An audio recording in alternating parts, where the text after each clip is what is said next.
Still they have the same notion about ourselves that we were before. And nobody wants to change that notion because it is not in their best interest to change their notion about ourselves.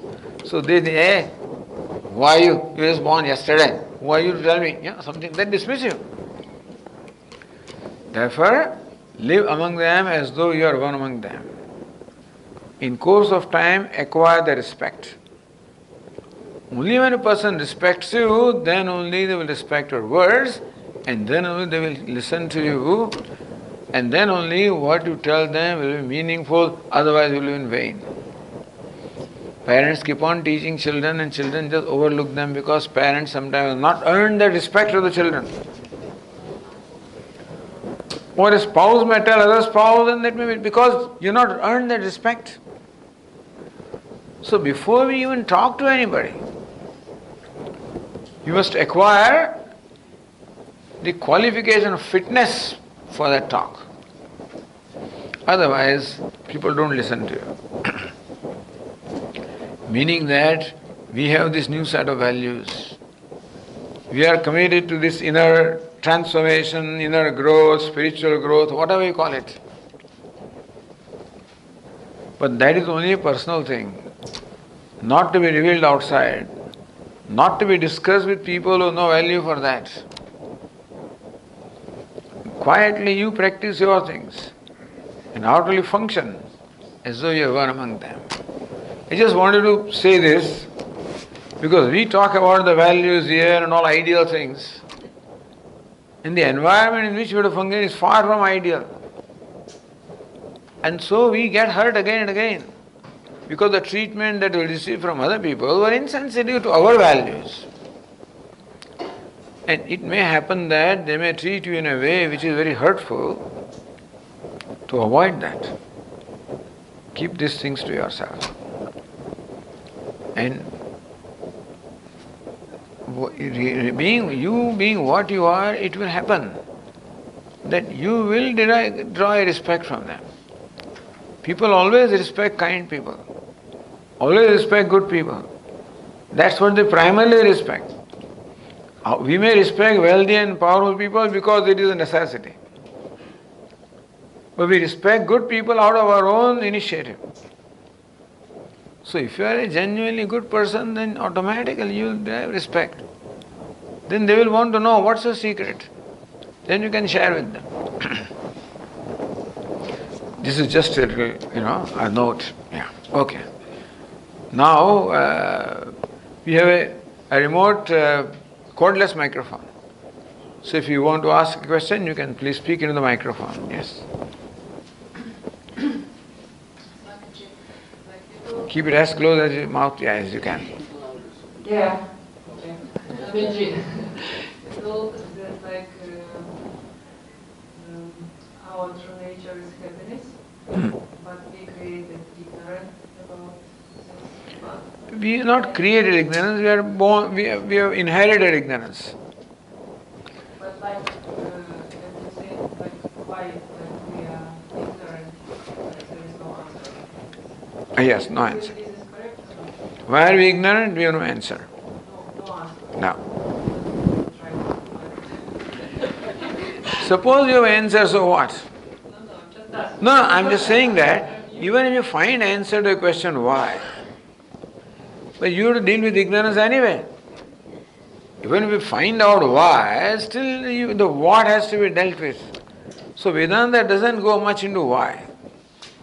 It deals with what is and what to do. Gautam Buddha said that when you are pierced with an arrow on your back, don't wait asking question, who sent the arrow? What's the metal of that arrow? What kind of poison has been used? Don't worry about that. Just pull out the arrow and treat your wound. Similarly, we don't go into why. Say we don't even know why. No, because you like to this environment. So probably did somewhere answer in the books or whatever. No. No, there is no answer. Okay. Because all questions arise from ignorance. Ignorance causes this question.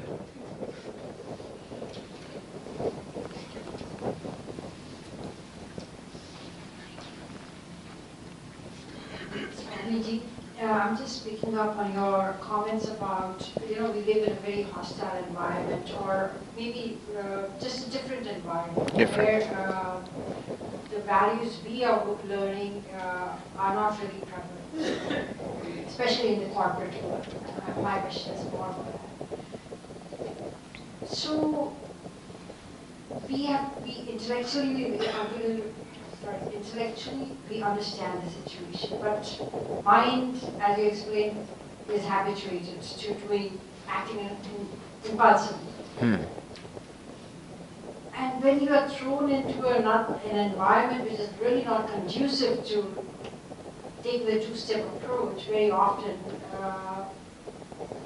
provoked. should we be focusing on feelings? Like somebody once said to me, focus on the feelings that you have inside, and because being alert to what the mind is thinking sometimes is difficult to do. But being alert to what you're feeling, whether you feel good about things, or the minute you start feeling that something is wrong, that alerts you that, hey, wait a minute, what am I thinking? Is that right? Does that make sense? That is all right, but you cannot always bank upon your feeling. We should rather go with our understanding. Because the feeling of the mind depends upon the disposition of mind. In a same situation, a tamasic mind will feel in one way, a rasic mind in a different way, a sattvic mind in another way. So if your mind is sattvic, then it says something wrong, that's a sattvic mind saying, but that will not be consistently so. So it's best always to verify with the understanding. Yeah. What happens is, as you said, you have to function in an environment which is quite, I use the word hostile, different. But what happens is they keep on provoking you. And it is the habitual mind gets at a reacting mind is provoked, it may react before you even realize. It is possible that when we are functioning in an environment which has a different set of values, that environment will provoke us and make us also act in that manner, which we will get later. So therefore, you have to work on two fronts. Being alert about out there and being alert about your own mind also. So why? But we learn and we grow.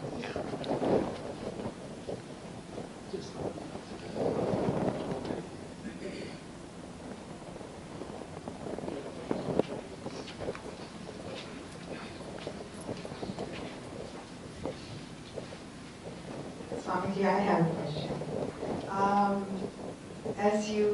When you began our topic today, you were mentioning something about yourself, or basically not yourself, but in a way that when people actually come and talk to you about when you were a kid and they start talking, and then you would put a glass on the cover, you don't want to discuss that. Certain parts of life, you don't want to, entertain them in life. You perhaps can do that with people. Like you don't want to, if someone in life is troubling your mind, your thoughts, you can detach, you can, create a not distance. Associate with them anymore. You can do that, that's fine. That's like physical action. What about your own mind? Your own mind is so sensitive that a sense or some dream or some little movement can trigger certain thoughts that can take you right back to that painful event. Mm-hmm. Right? How do you control that mind? How do you say, hey mind, get up? How do you do that? As far as we are concerned, we have to confront that person whom we don't like. We have a habit of avoiding, but now, with this new set of values, we have to confront that being who is guilty. So we did something in the past which we regret today because it, in our opinion, is not right, and there is a sense of guilt. So what we have basically is sense of guilt and hurt. Guilt arising from all the transgression that we did, and hurt arising from the transgression that other people did to us. So we have to address both these fellows, the hurt self and the guilty self, and we have to treat them. So Vedanta teaches hurt, a lot of hurt may be there because on account of what people did to us. And we have a resentment for them, we entertain or we nurse a grudge or resentment for them. In as much as all the resentment and hurt is only a problem to us, not to that person. Somebody hurt me, now he may not even remember. I remember it for the whole of my life. So I have to treat that wound of hurt. So Vedanta teaches a method of Pratipaksha Bhavana. A bhavana opposite of what my mind comes up with. So my conclusion, this fellow hurt me. And I have a resentment. If I had my way, I want to retaliate and square the account. So the Pratipaksha Bhavana there is forgiveness. Forgive that person. And there are methods of doing that. How do you forgive an aggressive person? How do you forgive a person who has hurt you? By recognizing that hurtful behavior of the person also only originated from the pain that the person is feeling. A happy person cannot hurt another person. If we look at our own behavior, there may have been occasions when we have hurt some people by our words and whatever. If you look at what was my state of mind at that time, you'll find that there was some pain inside.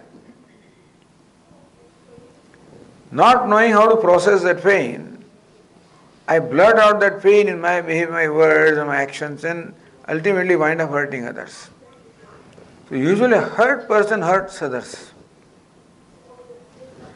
Therefore, when we recollect an event where we were hurt by a person, rather than simply the one-step response is to have resentment and grudge and retaliation for the person. The two-step response is to recognize that hurt originates from the hurt within that person's heart. So that person is actually in pain. When you see that person, then a sympathy can arise for that person. And that may bring about a sympathy or empathy which will bring about a true spirit of forgiveness. Okay, we are not forgiving the aggressive person, we are forgiving the person in pain. Thus, all hurts can be neutralized one by one by this method of Pratipaksha Bhavana, by Kshama or forgiveness. Another problem is guilt. When I hurt somebody, I did something which was not right in my own perception. So what do we? That also is stored in my mind and causes pain to me. So then I should be compassionate to myself. So when somebody hurt me, I am compassionate to that person. When I am guilty, I should be compassionate to myself. That yes, I did something wrong which I should not have done. But that also is because of my insecurity. Normally we hurt other people because of our own pain, insecurity. So I see myself a person in pain and acted in a hurtful behavior. So thus, forgiving the hurt person, being compassionate to myself, we can slowly deal with the feeling of guilt. Two basic feelings are there which make us sad: hurt and guilt. So genuine forgiveness or Kshama is the way of healing those wounds. The wound must be healed. Otherwise they are left bleeding. That's why I don't want to confront them. If I come on the surface, then I become disturbed, become unhappy, become sad. So confronting that person and healing the wound of that person. Hurt person also needs healed, to be healed, and guilty person also needs to be healed.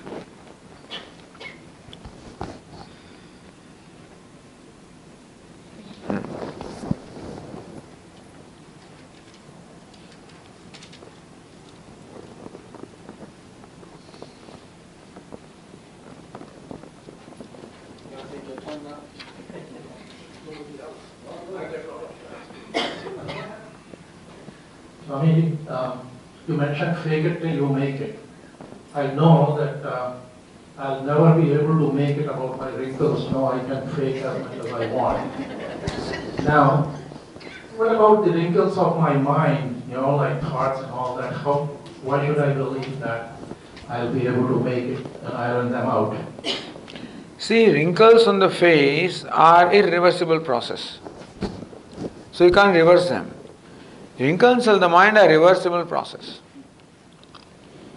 So the process by which wrinkles are created in the mind, which is process of kama, krodha, lobha or hurt and guilt, we can reverse that process by the way we discussed, by healing those wounds, by acting deliberately with attitude that can neutralize those attitudes.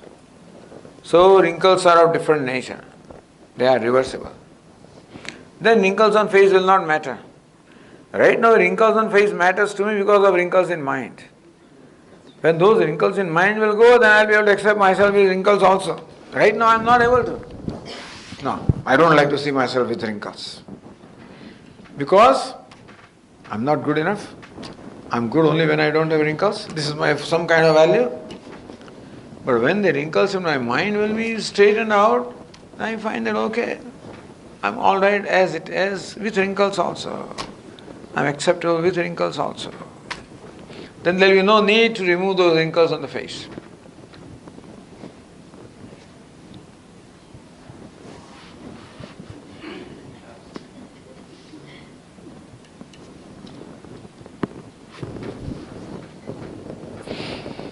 Alright, looks like there are no further questions.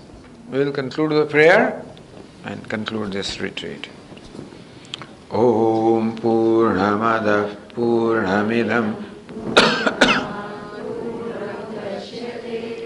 Purnasya Purnamadaya Purnameva Vasishyate. Om Shanti Shanti Shanti. Hari Om Shri Gurubhyo Namaha. Hari Om.